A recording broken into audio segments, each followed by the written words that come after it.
In this episode of Nightmare Echoes, your hosts discuss the 2020 Christopher Landon film Freaky, but we will also reference other horror movies such as Friday the 13th, Halloween, Scream, Hellraiser, Psycho, The Shining, I Know What You Did Last Summer, and Totally Killer. Spoilers ahead.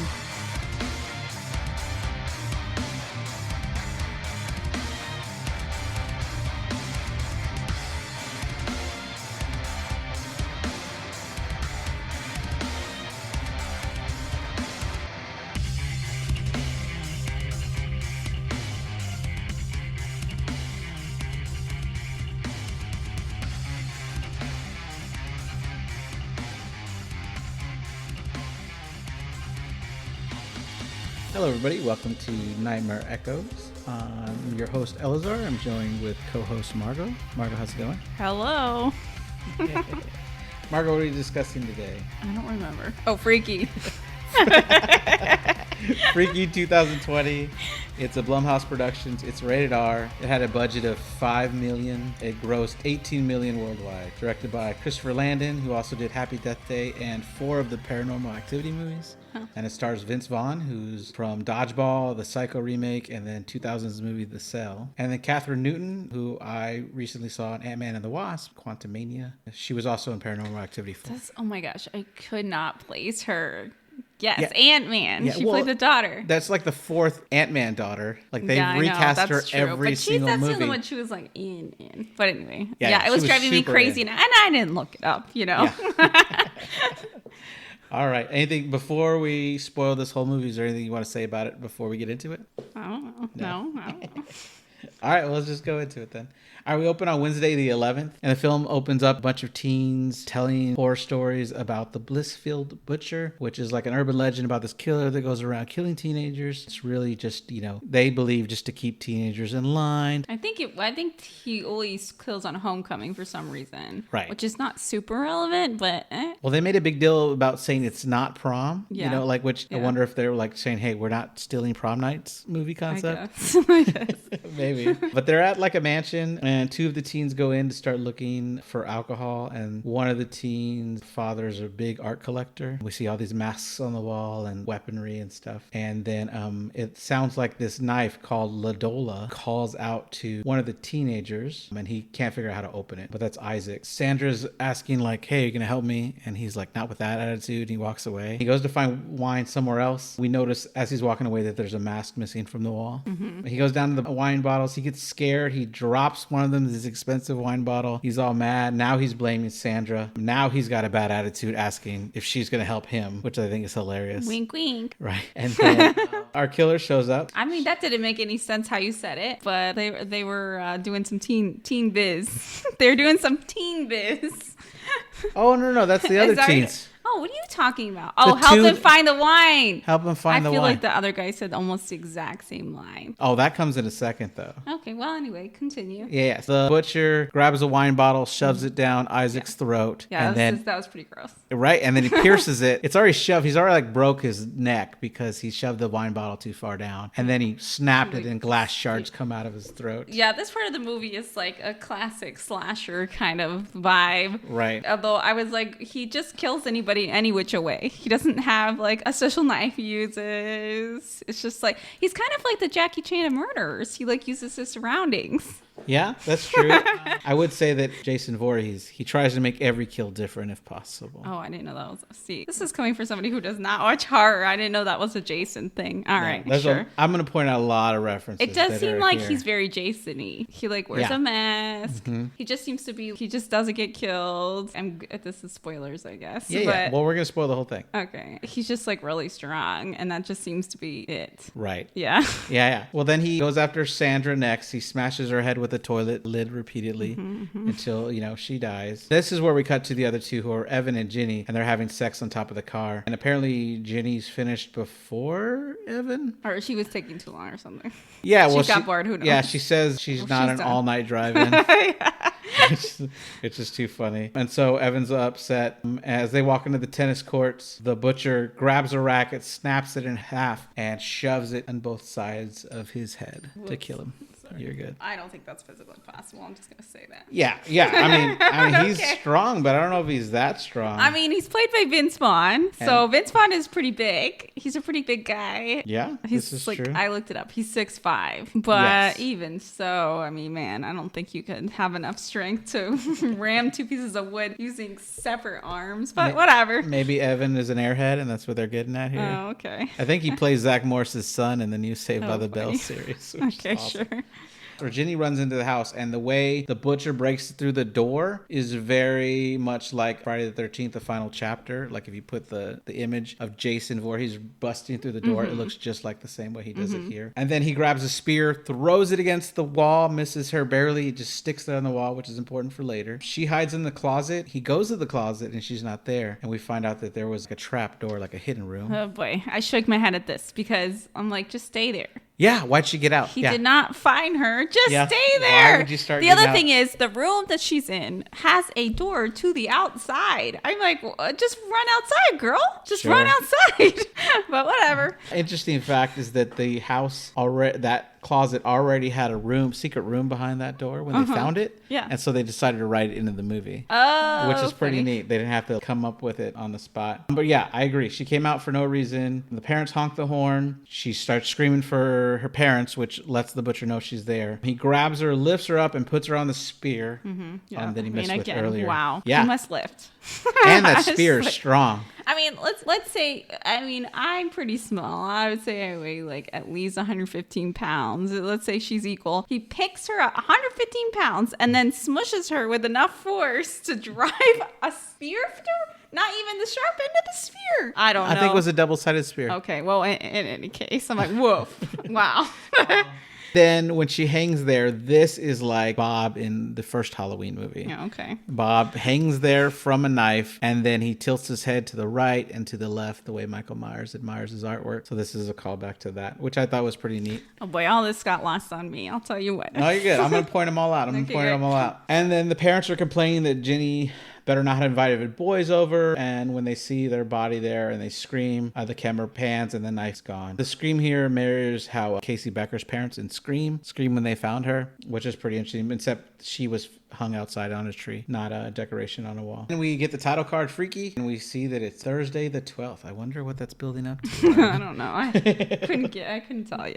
Did you know they were originally going to call it Freaky Friday the 13th? And then Disney sent a cease and desist. They're very litigious. Yeah, so they had Wait, to... Oh, because of Freaky Friday. I was Right, like, because why of would- Freaky I Friday, got it. yeah. Which is this is. This is Freaky Friday and Friday the 13th Yeah. merged together. Yeah. So that's what they're going to do. So we cut to Millie, who's waking up in time for breakfast, which is banana pancakes. And we meet her sister, Charlene, who, in my opinion, is the worst cop in the world. Why? I'm going to go through it all. I'll point it all out. I mean, I don't doubt you. Yeah. But Well, I mean, yeah, I'm going to point it all out. But the way she handles every situation that she's in as a cop, I think all the decisions are bad. Okay, well, which is pretty funny. anyway, but yeah, her sister is a cop, and her mom, you get that she's kind of a deadbeat, An little bit. alcoholic. Yeah, but Yeah. because her dad died, and she's like sad, I guess, about it. Right. They go over that Millie's not going to go to the dance. She's just going to hang out with her mom and go do mother and daughter stuff. But you see Charlene. The homecoming dance. Yeah, right. Exactly.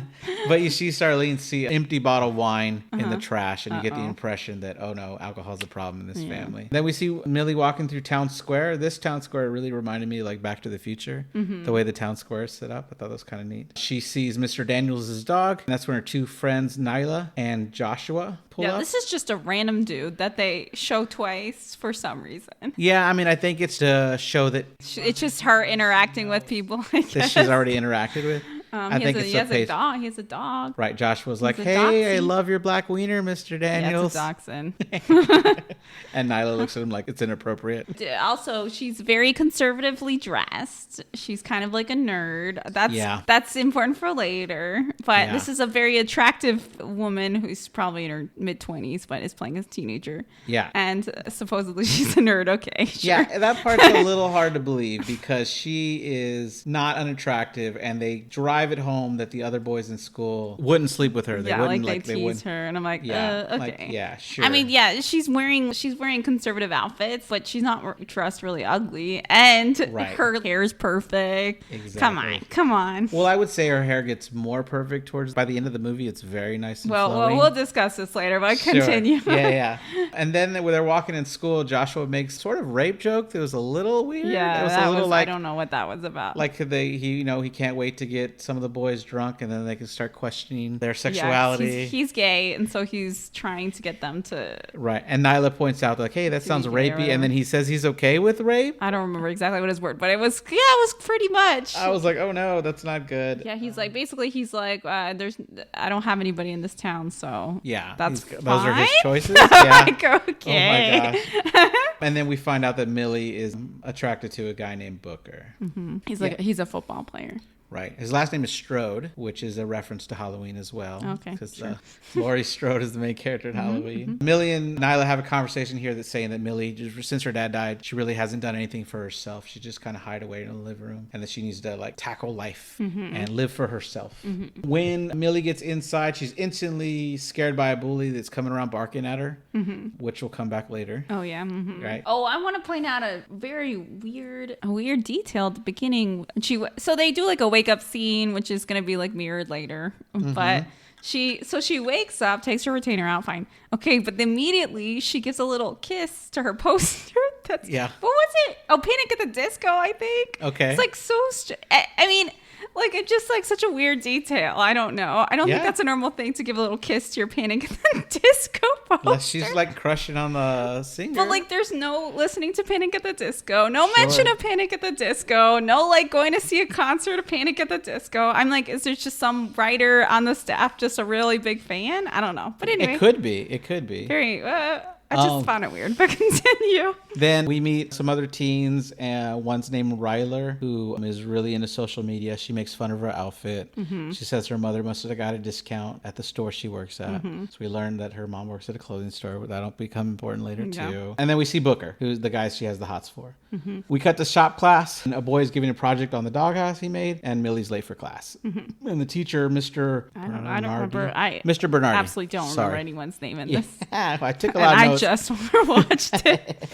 Mr. Bernardi is a real asshole. Yeah, this kind of like interaction seemed to like a little throwback, because there is no way teachers today would be able to get away with that. I don't think so, right? Yeah. No. But he's played by Alan Ruck, who I love from Ferris Bueller's Day Off. Yeah. He played Cameron. Yeah. I recognize that one. Yeah.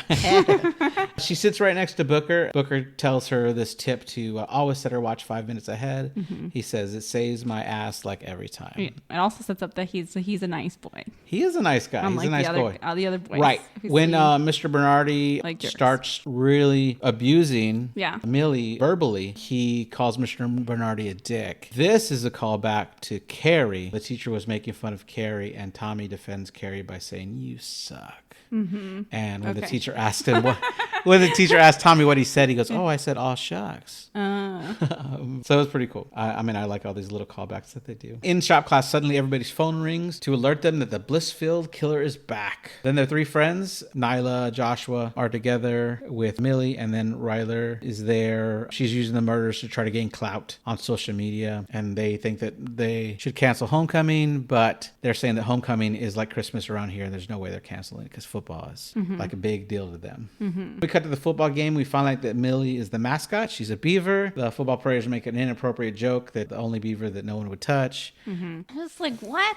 Yeah, I don't get it. Like, I mean, and also, if she's a mascot, she's probably at like every football game. This hot girl on every football game. Right. I'm like, whatever. I mean, it's a movie. Yeah, what you gonna do? You had to. Plus, this girl's dad died like last year or whatever, and everyone's piling on her. I don't know. Whatever. Yeah. Nyla tells Millie that she should quit, but Millie says the extracurriculars look good to get into college. Everybody wants to see that mascot on your. It's something. Resume. I mean, I've been told by people that look at those things that interesting little details sometimes just pull out to them. I guess. And one guy said he wanted to meet the astronaut, Neil Armstrong, but wrote Lance Armstrong instead. But it was enough of a point that pointed out to him that he invited him in for a person interview based on that mistake in the resume, which I thought was hilarious. All right, sure. I mean, I know what the reasoning behind all this mockery is, so that we can be cool with the murders of all these characters. Of course. Yeah, there's supposed teens played by 25-year-olds. Right. There's a lot of trope with let's make everybody that's about to die an asshole. Yeah, right. So that we can be okay with their murders. But they don't have to be, because I feel like it's really meaningful when we get a murder of someone that we really liked, even though I'm like, no, I like them. Yeah. I think it makes it we're more invested. It's almost like he's like being a vigilante, yeah, killing all these exactly. people. Exactly. Although I don't know, being a high school bully deserves a killing, but that's okay. Anyway, go ahead. Yeah. So Niley points out that Millie's mother would never let her go to college anyway. Then Joshua offers Millie a ride, but she declines it, saying her mother's on the way. Yeah, I don't know. I didn't get why Millie's mom won't let her go. I guess because she's just going to be alone, but her other daughter lives at home. Yeah, I mean, I think she's trying to use her daughter as a replacement for her husband almost. I don't know. I guess she's not overprotective of her at all. I think she's lonely. I think she just, I think that's it. Yeah. Anyway, continue. Oh, you're good. So then we cut later that night. Her mother's passed out on the couch from drinking too much, and Millie's still at the game. No one else is around. Then we see Charlene walk in, her mother, and she calls Millie to tell her she's on her way, but then her phone dies because it was at 3% battery. Mm-hmm. We see the butcher just standing there staring at her. Yeah, he's there to do his homecoming killing. Right, exactly. Millie yells that her sister's on the way. Her sister's a cop. Millie runs inside. She hides under the bleachers. She thinks he's gone, so she comes back out just like the girl from the beginning. Why'd you come back out? I'm like, he was standing. I mean, you could just run sideways out to nowhere. You know what I mean? Why is everybody running towards where they're going to be trapped when they can run away where they're going to get into the open street and find somebody? You know what I mean? But whatever. Yeah. It is I don't know what it if is. she just knew no one was going to be around, but she trapped herself in there. I don't know. But, it's a movie. So you gotta. Millie grabs her, throws her to the ground. As he lifts up the knife, we see this ritual begin. The sky changes. The surroundings look like, I don't know if it's Aztec or Mayan pyramid they're on. I think they said it was Aztec. Okay, right? Yeah. It's an Aztec ritual, and it looks like they've been teleported to a pyramid. Yeah. He stabs her in the left shoulder, I believe. And then shoulder of some kind. And whatever. And then then the killer has a wound there in the same spot. Bleeding. Yeah, he's a wound. Charlene shows up, her sister. She starts firing into the air and yelling for him to go away. I mean, if he's about to stab her sister, I guess she could be risking hitting her sister if she fired at him. Yeah. But if she fires up into the sky, those bullets have to come down. And they will come down at the same speed they left. I mean, maybe she's firing it very specifically away. She fires straight up in the air. And it is bad. I mean, because, warning shot. Someone else could get warning shot. Someone else could get hit by them. So she saved Millie. The mother finally shows up at the police station, crying, apologizing, and we see the knife get put into the lockup, which is the weirdest, tiniest evidence lockup I've ever seen. It reminds me of, I worked at an office supply warehouse, and we locked up the expensive items in this little cage. That's what it reminds me of. Okay. Where you put it's not that protected. Or you put the Dorito chips and the batteries and stuff. Yeah. Then at home, Millie's taking a bath while we overhear the sister and mother arguing over the alcohol problem. Mother's like, I just had a glass. And she's like, you had a whole bottle. Yeah. That kind of thing. At midnight, we see that the ritual completes itself. The next day, the killer wakes up in Millie's body. I will, for the rest of the movie, still refer to the killer as him and Millie as her, even when they're swapped. Yeah, they do that too in the movie. They do. They're really good at it. Mom comes in to check on Millie, which is really the butcher, and she's making breakfast. And Millie's trying to figure out what's going on. There's a funny scene in the mirror where she grabs herself, trying to like it's... Yeah. Well, anyway, she's orienting herself to what's going on. Or he's orienting himself, whatever. Right. To what's going on. He spits... They do the mirror of the morning where he just spits out his retainer, which is pretty gross. Yeah. But yeah, it's funny because they're playing each other. Right. And her way of, quote, playing him, the actress playing Vince Vaughn as a murderer is just, she doesn't say anything. She kind of just stares at people. But whatever, okay. Millie wakes up in the butcher's body at an abandoned warehouse. She's instantly shocked by her own voice. It's a very stereotypical serial killer den. Yeah. It has animals hanging and stuff like that. Yeah, there's a mannequin head with a bunch of pins in it. That's a reference to Pinhead. I got that one. Ricardo. Yeah. All right. And she's scared by her own reflection. This other guy comes in asking if he's got drugs, or she's got drugs. She's like, "Hey, do I look like a 5'5" girl?" And he's like, "You do have drugs. I want to feel like a 5'5" teenage girl too." And he offers sex for the drugs. Yeah. Oh, okay. Then the butcher's downstairs for breakfast, still wearing PJs. He wants the knife that Millie's mother is using, and he eats the heck out of it like bacon. He just starts shoving the food in his mouth. The mailman rings to check in on them. The butcher grabs the knife at this point, and then Charlene comes downstairs, and the butcher's ready to kill Charlene when the mom just reaches around, grabs the knife out of her hand. And the mom is like, "Hey, you're not going to school, right?" Which gets into the butcher's head. Is like, "Oh, I could go to school." There's a lot of homecoming teenagers to kill over there. A lot of people I could kill at school. And then we cut into town where Millie's trying not to be seen, but there's wanted posters of the butcher everywhere. We run into Mr. Daniels again. She scares a woman when she accidentally knocks her over, and she starts screaming that the butcher's here, so Millie runs. The butcher's looking through the clothes. He hates all the clothes that Millie owns. Yeah. Goes into Millie's sister's closet to take this nicer jacket. Yeah, it's like a leather jacket. Dressed in style. Yeah. Cut to the butcher walking in school, and the music is all slow. And then when she walks through the door, the music changes. And when we notice all the boys are just checking her out all of a sudden. Like they didn't notice her yesterday, but now with this new clothing, all of a sudden. Here we come to one of the most unbelievable parts of the movie. Because one, he's coiffed his hair into a perfect ponytail, like curled. So obviously he's just a curling iron. Then he has red lipstick on, and I'm assuming you've never tried to put red lipstick on, but it is not easy. I have not tried to put There's lipstick absolutely on. no way a serial killer man would be able to put red lipstick on that what he spent like 30 minutes trying to put on red lipstick. Does that seem like it fitting in his character? Just saying. But yeah, he's made her look hot.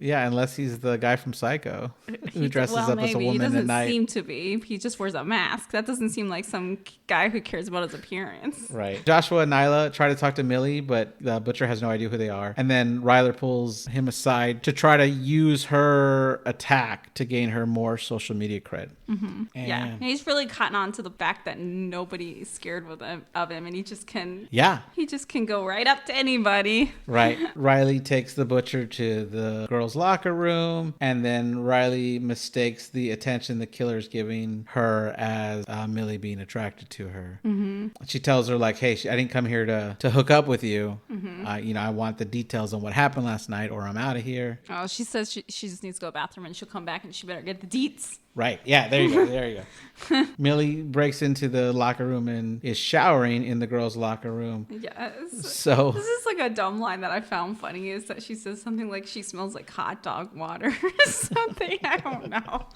But yeah, she has to take a shower and get clean. Ryler sees the butcher, or she thinks is the butcher, runs to the real butcher, says they need to hide. So the butcher throws her into a cryo chamber. Yeah, just like every high school has. I mean, it had to be like some rich high school.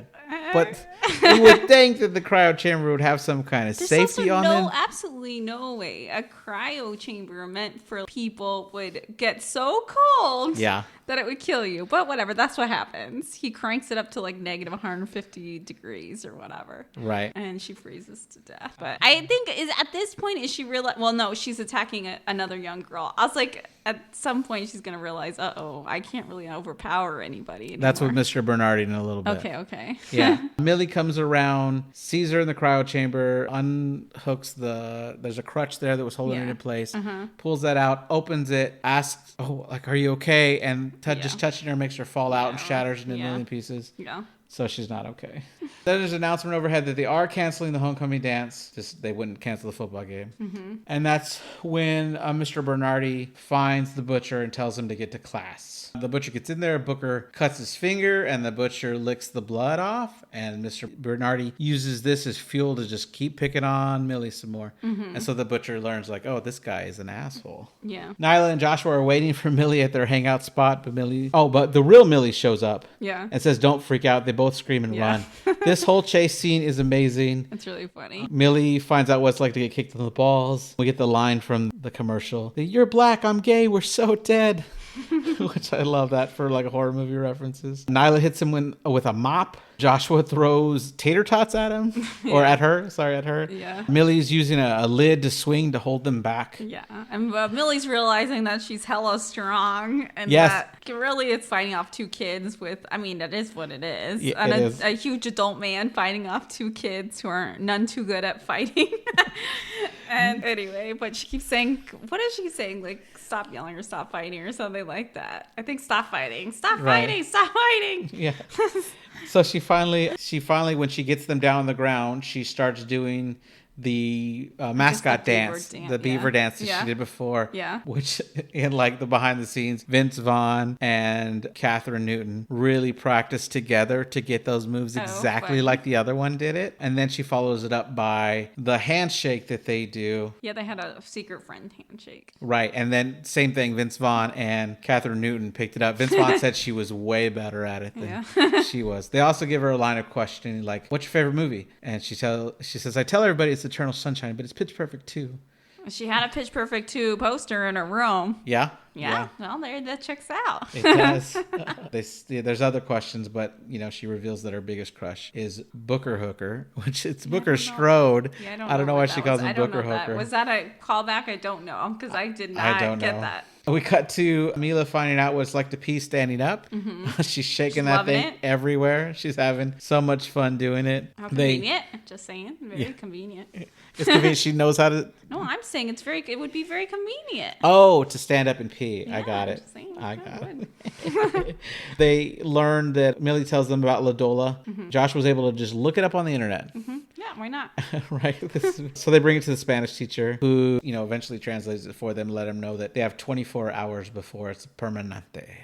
Permanent. Mm-hmm. Millie's waiting for them in the bathroom, and that's where the guy that barked at her earlier, the bully that barked at her earlier, comes in, starts banging on the door. And when Vince Vaughn's character, which is Millie, stands up, the kid's intimidated, and he grabs the kid, lifts him up on the wall, and starts barking like, "How do you like it? Ruff, ruff." Mm-hmm. And he pees himself. Mm-hmm. And so she's, happy she got her revenge there, I think. Yeah, I mean, I don't think that she could have done that. Oh no, Millie did it. Millie did it.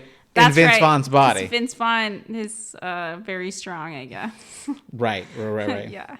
Nyla and Joshua want to go get the knife from the evidence locker, but Millie's concerned that the butcher is like a wolf in sheep's clothing and killing has people. Which is true. Which completely true. That's what's happening. We cut to Mr. Bernardi's class, and the butcher comes in ready for the victim. And Mr. Bernardi's already pissed off at her. She tries to attack Mr. Bernardi. This is where she learns she's not strong enough. And when she's attacking a grown man, right? But when this grown man knocks her down, he keeps kicking her like he loves. That he has an excuse to beat the crap out of her now. This is it's going too far. I'm like, I don't understand why this man would be able to get away with this, but whatever. He's like, that's what you get for fucking with me. But then the butcher's able to stab him in the neck, like a surprise stab. Yeah, he has a screwdriver. And then puts him on the table, the buzzsaw table. The buzzsaw runs him right through. At least it was head first. Yeah. I mean, if I was going to die, like getting buzzed. Yeah, it would take you longer to die the other way. Yeah, I guess so. The behind the scenes was pretty intense on this one. They had to make a dummy and cut it in half, fill it with blood, have blood be able to spray out everywhere. They said the walls were like 35 feet high, and after the scene, there was blood all over that ceiling.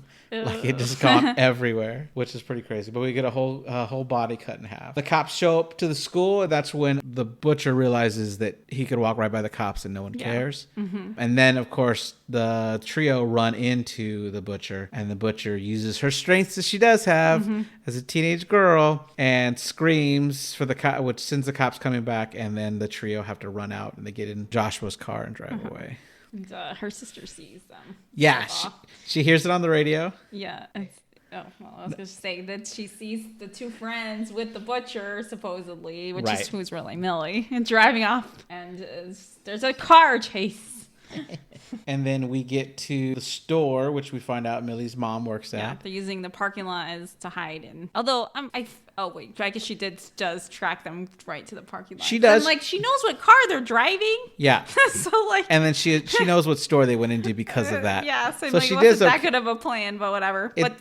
Anyway. Yeah. Well, while they said they're going to get a mask, or they said they're going to get a disguise. Yeah. And while Millie's waiting, we get this nice scene with her mom, which she gets to share all the emotions she's going through because her husband's dead. And Millie gets to talk about her dad being dead while they don't know that, or at least the mom doesn't know they're talking about the same person. Then the mom tries to ask Millie out on a date, and Millie lies about being married. Yeah, whatever. I when she was like, I was like, I was saying, just tell her you're married, which she did. So I was that's a great excuse. Yeah. Charlene runs in to tell their mom to call Millie because the butcher's been spotted. But right after that, Nyla gives Millie an Aaron Rodgers mask. Who I had no idea who that was, and neither does Millie. It's a sports person. It's a football player. Okay, sure. Sports. He's on a lot of commercials. Sure. All right. And then Joshua finds that on social media, the butcher is hanging out at the local glow-in-the-dark miniature golf spot. And we see the butcher who's with some jocks, including Booker, and they want to throw a party. And the butcher tells them, they should throw it at the old mill, which is where Millie woke up that morning. Mm-hmm. I guess it's his killings area. Right. Yeah. He knows it well enough, right? It's a good idea for him. This is where Brat grabs the butcher's ass. And the butcher insults him by saying, your touch makes this pussy drier than sandpaper, you fucking monkey. I can't wait to kill you. Yeah. Okay.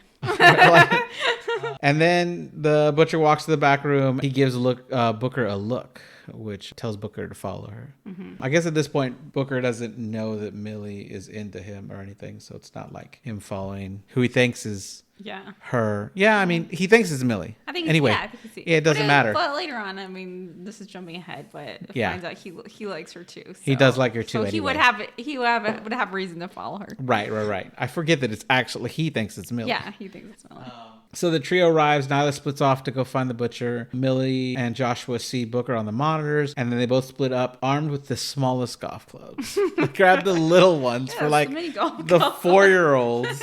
Like, it's too funny. Just as the butcher's about to stab Booker, Millie arrives and shoves him out of the way and hits the butcher with a golf club. As Booker starts to run, Joshua yells to Millie to stop him, so he doesn't call the cops. And Millie uses her strength to shove him against the wall and knocks him out. And she's like, I didn't mean to hurt him. Somehow they're able to sneak out of there unseen with both Millie and Booker. Yeah, I guess did Millie carry him? Unclear. Doesn't say. Right. I dragged him. Who knows? Tying the butcher up to a chair in Joshua's house. Yeah, that's right. They somehow are carrying both the butcher and Millie's body and Booker out. Without anybody noticing. And no one calling the cops. Hey, 2 people are being kidnapped here. Hey, yeah. There's a large guy in a mask. There's a giant man. I'm not sure who this giant man is. Yeah.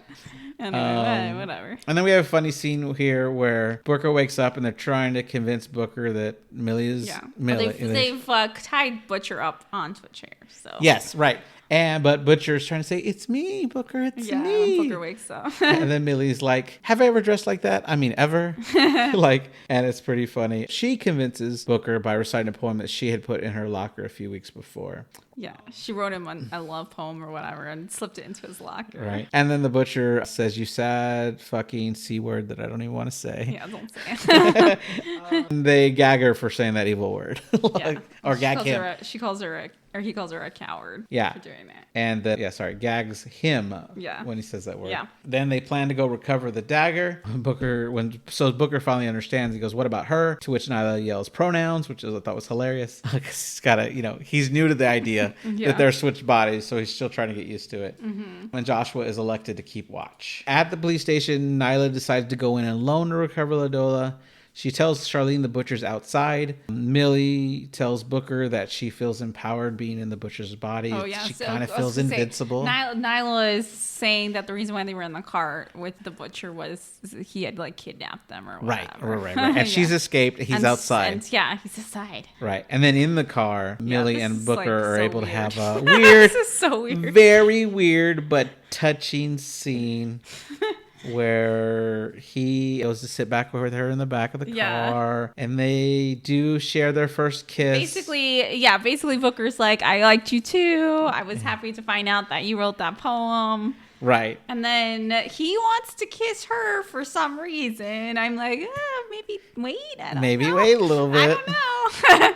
Millie puts her giant man hand Yeah. on his face. That's when they're like, okay, maybe we should wait before doing this part. Yeah. Joshua's at the back of the house when his mom shows up because her last flight was canceled. And when she's like, what are you doing? She's like, we're role playing. And she's like, isn't role playing a sex thing? He's like, Mom, I've been waiting to tell you this, but I'm straight. And she's like, you were a lot of things, Joshua, but you're not straight. So Joshua can't convince Mom to not untie the butcher. Yeah. And the butcher jumps out, grabs a knife. Mom and Joshua are both screaming. Who's Josh? No, not Josh. Who's It Josh? is Joshua. Josh's Yeah. Josh's mom. Josh and Josh's mom are running because Joshua's mom untied the butcher. All right. They run down the hall. They run into a room, and then the butcher shoves a knife through the wall and does this scene where he's like banging his head against the wall, and that's straight out of The Shining. I got that.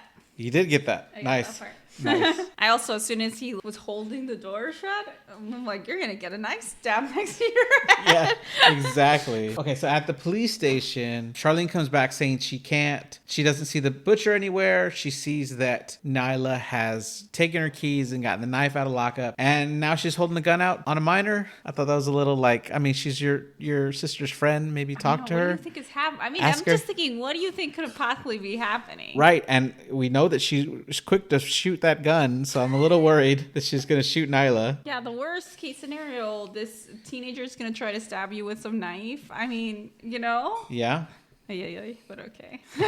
The butcher shows up to the police station. Charlene thinks she's telling Millie to run. She captures... Squeaky's courtesy of Lucy. Oh, got it. I don't know if the microphone's going to pick that up. I might. I don't know. We'll see, but if you hear squeakies, that's my dog. All right, continue. Yeah.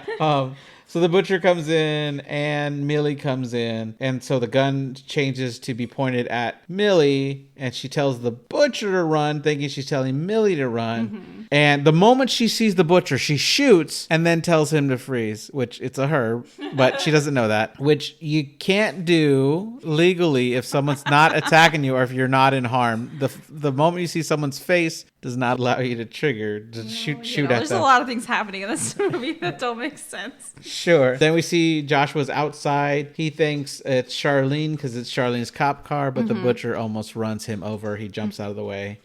And then Charlene is escorting Millie to the cell. She puts the gun right on her back. This is Joshua runs in. Not to do that. Right. This is when Joshua comes in. She looks back, takes her eye off of Millie, and Millie's able to spin around, knock the gun out of her hand, and with his strength, shove her into, her strength, shove her into the jail cell and locks it. And she says she apologizes for some stuff in childhood. She says, I'm really sorry about your hamster. I thought he could swim. I'm sorry that Regal died. That doesn't click to Charlene. Like, hey, the butcher wouldn't know about this. Who knows? I mean, we can discuss this after the recap, but I don't think you would ever jump to, is my sister in this man's body? Sure. Continue. Sure. It took a long time to convince her friends. That's true. Yeah, okay. It's a good point. All right. They let Joshua know that it was the butcher in the car and that the butcher has Ladola. And then we cut to the party. It's only been 2 hours and that place is decorated like crazy. That morning it was a rundown. Oh my gosh, I had the same thought. I was like, who is in charge of the decorations? Because they should go into business. Yeah, they are good at it. Maybe they use their cryotherapy money to get somebody to decorate it. Brett thinks he's found Millie, tells the butcher that he's never made anybody's pussy dry, and he leads her to the back. The 4 heroes now, because Booker's with them, run in. They have 10 minutes left. So are you getting at this that because the butcher goes with him after he feels his muscles, and I'm getting that he wants his body, right? He has the knife. Oh, I didn't get that. Makes sense. That's what I thought. So he's like, oh yeah, this guy has muscles. I'm in this puny girl body. I need to be in this big muscular body. That's what I got from it. I'm sure that's a great insight. I didn't see that at all. That makes a lot of sense. Okay. Well, maybe he just wants to kill people. No? Yeah. Well, when he gets back there. But wait, does he know about the dagger? Well, he's got to assume that's what happened because he felt when the stab hurt him too. Well, he also saw them flash into the Aztec land or whatever too. Yeah. Okay. So he knows that dagger did something. He might not know the exact rules about the 24 hours, but he figures it out because they scream stuff out loud in a little bit here. He gets back there and we have another rapey line where you find out that the jock's plan was... Oh, yeah. Yikes. The butcher has 3 holes and there's 3 of them. Here's again, you're like, okay, I guess kill these guys. Sure. Yeah. Like, maybe they do deserve to be killed, you know? The bullying, I'm like, Bully's one thing. Like, but yeah, you're just going to rape. I mean, it doesn't even make sense because if you were this jock and the girl was willing to go back there with you, then you could have an intimate night with the girl. Yeah. Whatever. You don't need to then include your 2 friends and rape her. Yeah. Yikes. So that doesn't make sense. He grabs the alcohol. They think they're down to party. Right. And then he pours the alcohol out, smashes one of them in the head. What didn't appear for me enough to kill him, but we see his head blood later. It was enough. Slit the next one's throat with the bottle. And then Brett tackles her and the fight is on. And this is where the butcher grabs a chainsaw, which just causes Brett to trip in fear. And then she starts cutting him at the nuts. So unlike Mr. Bernardi, she starts from the bottom. The 4 heroes split up to find the butcher. Joshua runs into Phil. Phil leads him into a different room under the guy's like, oh yeah, sure, I saw Millie. But it's really because Phil wants to hook up. But even though this is what Joshua wanted earlier in the movie, he's got priorities straight at least. He's trying to save his friend's life. I don't have time for this. Right. And that's so unfortunately Phil, he's like, if you tell anybody you die, and he tells them that he calls him inappropriate slur, and so we know that it's okay to kill him too. No, he's good to die. Now, he's good to die. To me it looked like when he had a hook that came through, so I feel like it was a reference to I Know What You Did Last Summer. Yeah, I agree. With another one I got. Yeah. Booker updates Nyla and they see the cops have arrived. Mila tells Joshua to run, tells the butcher she wants her body back. Joshua goes and finds Nyla and Booker. Then the cops see them. This is when we learn that maybe all the cops in towns are idiots because they start shooting their gun in a room full of all the kids.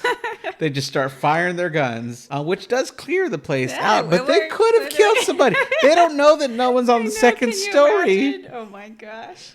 Oh, this is horrible. Millie and the butcher fight. The cops show up and shoot the knife out of Millie's hand, which, like, wow, now they're sharpshooters? Like, I mean, also, like, now they're good. Now they're great at this. The butcher runs. Millie chases. Her body is no match because she's in an older man's body. Although, I mean, he does kind of just walk with purpose. I was going to say, I feel like earlier in the movie he was running people down, but maybe he never did. Maybe he's just walking with purpose.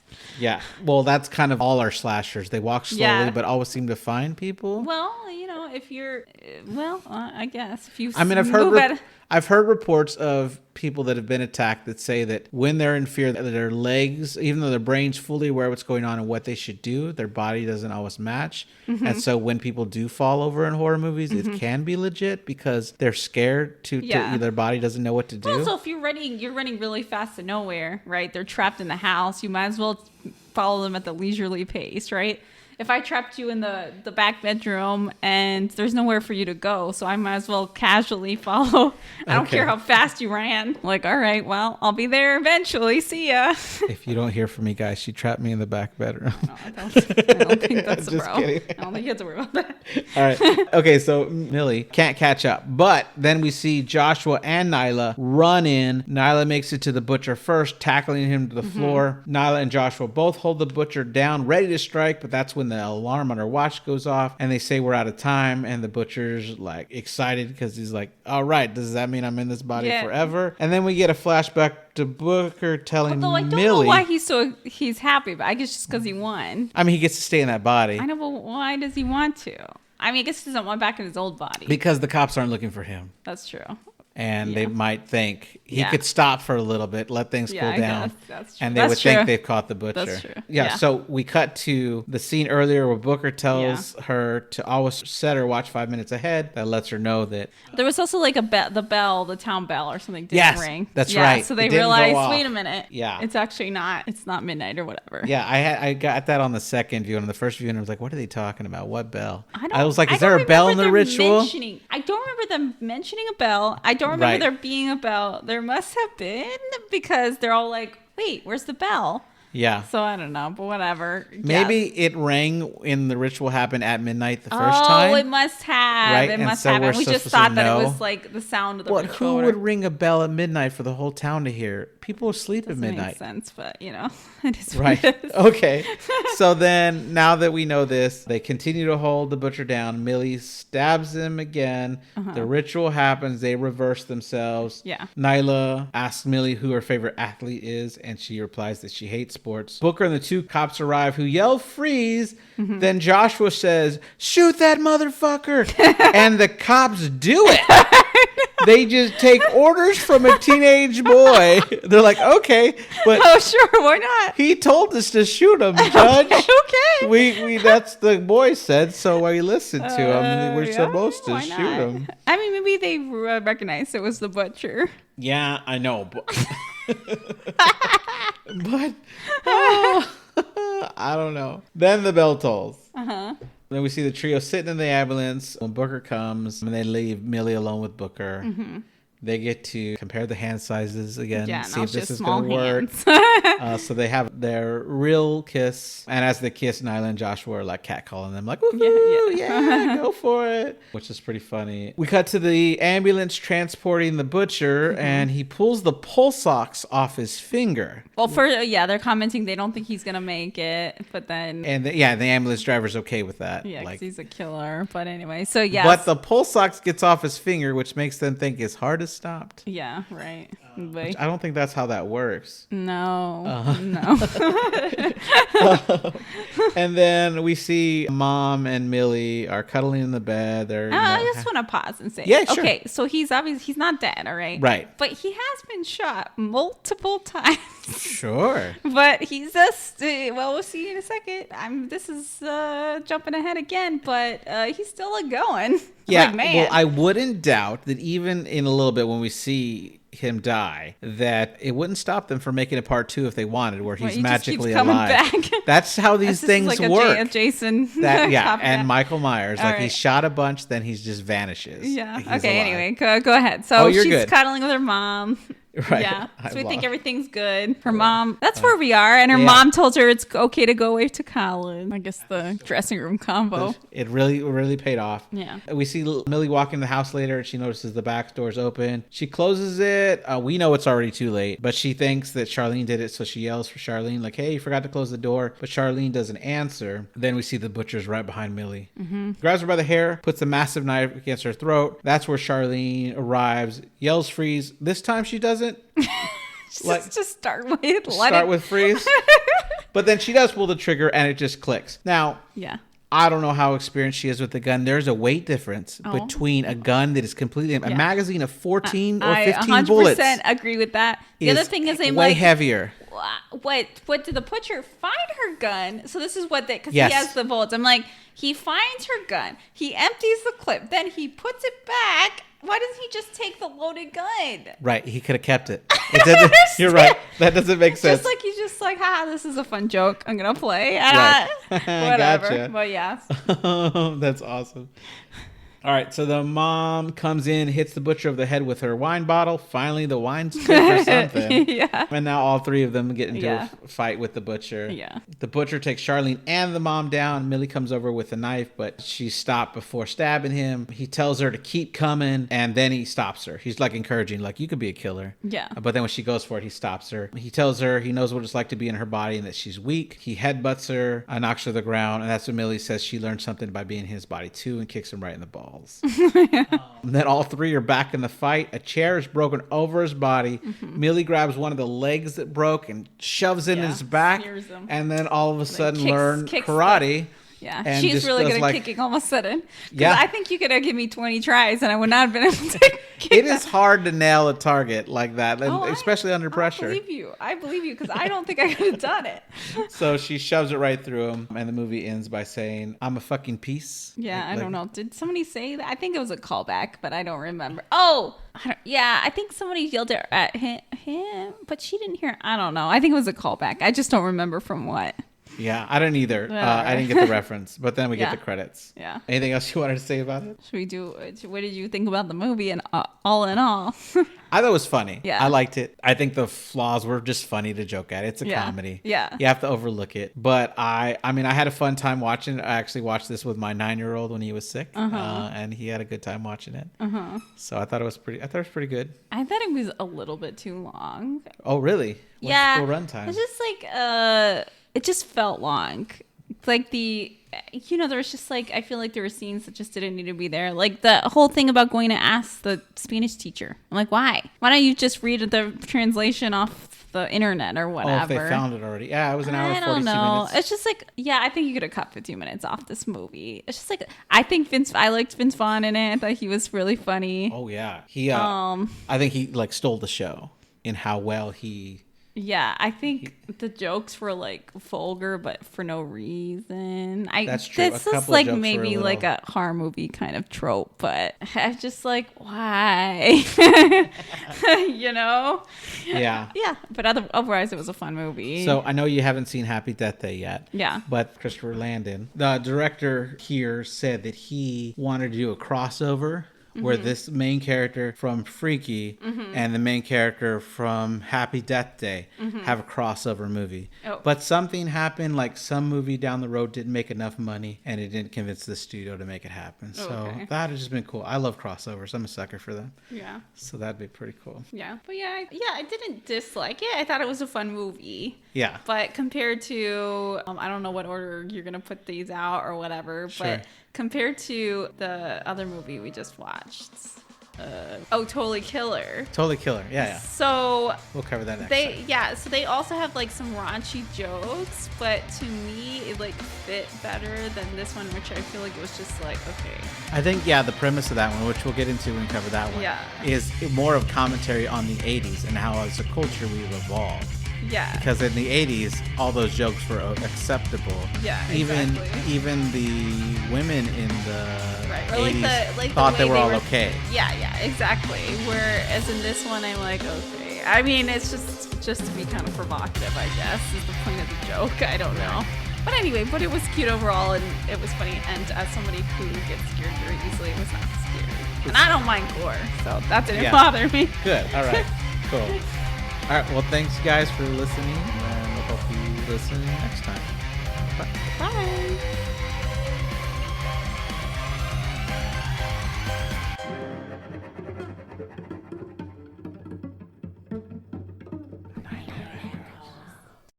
Hi, this is graphic designer Jackson. I'm first saying thank you for listening, and I want to ask you to please like and subscribe. Also, we're now on Instagram at Nightmare Echoes Pod. Finally, if you would like to email us, we are at nightmareechoespod@gmail.com. Thank you again for listening.